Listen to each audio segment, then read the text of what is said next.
inspectors were there saying he had not reconstituted his weapons and capability.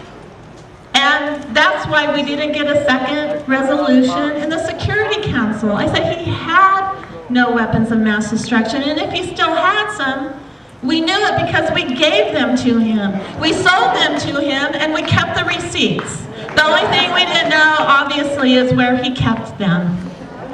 So, one of the ways of dismantling the war machine is something that I met some people here who do counter-recruitment.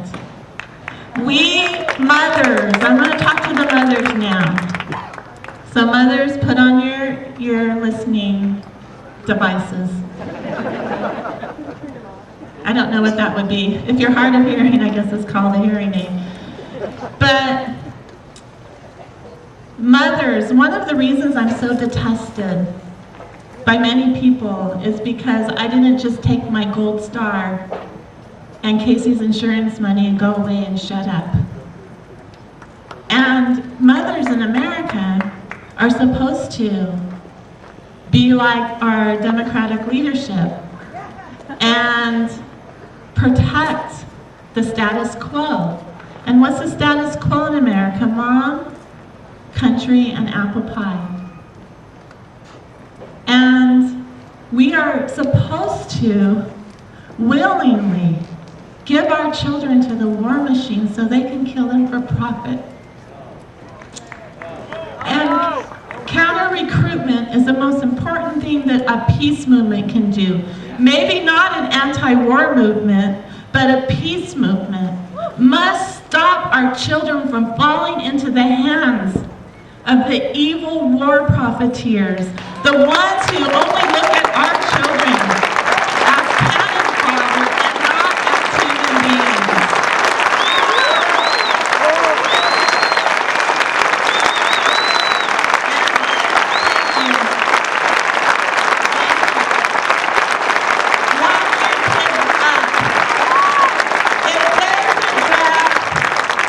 Lock your kids up, hide them, take them to Canada. Do not let them fall into the hands of the people who only will misuse them. They don't love our children like we do. They don't teach them that violence is wrong. They don't teach them that kicking and hitting and punching and biting and calling names is wrong. They teach them that it's right to kill. They teach them that it's right to kill children. They teach them about the enemy. So they take our children and they transform them into something that we don't even know anymore. And that's why I said earlier, peace does not trickle down. We know what trickles down. They always say crap rolls downhill. And we've been getting crapped on now for about 7 years. Peace starts at home. Peace starts in our communities. Peace starts in our regions, and we have to make sure that that peace trickles up and that we shut down the war machine. We run candidates against every enabler of the Bush regime, and we say no, it's not okay. It's not okay to support this murderous status quo. It's wrong. It's not okay to give George Bush any more money for war. It's not okay to let him spy on Americans without getting the proper wiretap. It's not okay for them to detain our brothers and sisters in Guantanamo and Abu Ghraib and torture them. It's not okay to bomb Iran. It's not okay to take away our rights of habeas corpus. It's not okay to detain us without our due process. And you know what? I'm getting so tired of having to put my liquids in a plastic bag.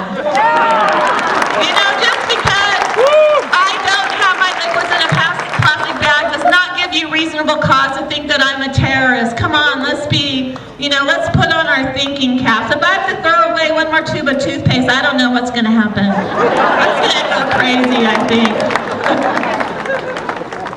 And when they tell me that my son died for freedom, and freedom isn't free, first of all, freedom is free. That's why they call it freedom. You know, they don't call it expensive stuff. It's free.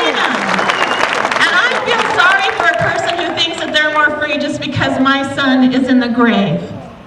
Freedom is free. But when they say that my son died for freedom, and that's why we're over there, how come all of our rights, most of our rights, many of our rights have been taken away here at home? How come our children, when they volunteer for the military, if they don't want to go and die for the war machine and the corporations and for greed, to line George Bush and Dick Cheney's pockets and their buddies' pockets, how come they can't unvolunteer? Has anyone here belonged to a volunteer organization where you just couldn't walk away without going to prison?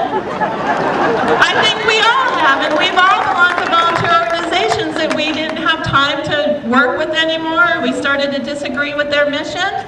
So let's start turning their rhetoric back on them. Okay, if it's a all-volunteer organization, then when Casey wants to get out and not go to Iraq, he can get out and not go to Iraq. That he doesn't have to follow. He doesn't have to follow the commander-in-chief that went AWOL from the Alabama Air National Guard. He doesn't have to follow a vice commander-in-chief that got 5 deferments.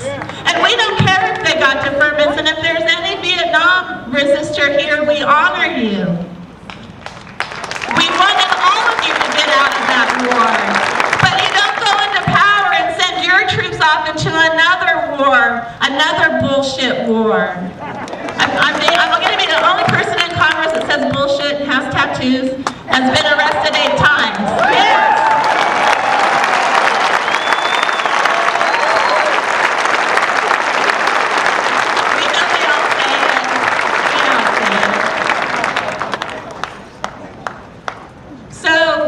Going to do?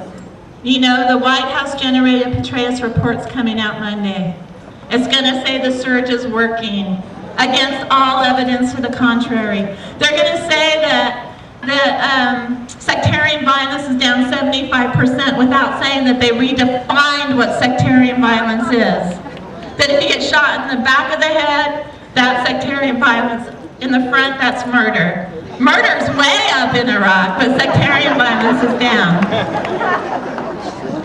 Dick Cheney would love nothing better to bomb than to start dropping bombs on Iran.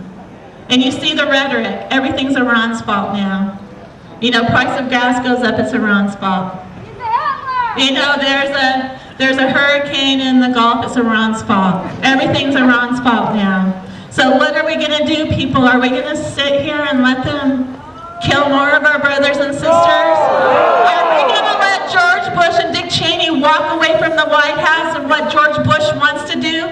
He wants to make money by speeches. You know, he wants to live a nice life like Richard Nixon did, like McNamara did, like Johnson did. Like Kissinger is still alive and advising George Bush. We cannot let them walk away, because if we want true and lasting peace, there has to be accountability for our war criminals too.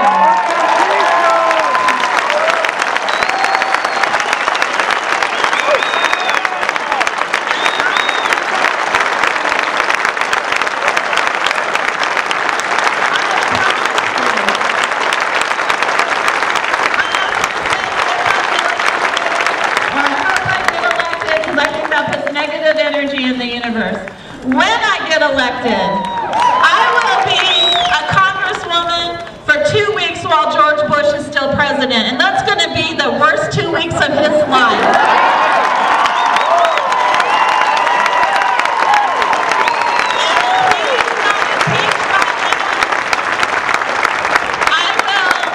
I will every day go on the floor and introduce resolutions of impeachment. I will talk to everybody I can about impeachment. I'll travel the world and speak to world leaders and say, you have to indict them for war crimes. And you know what?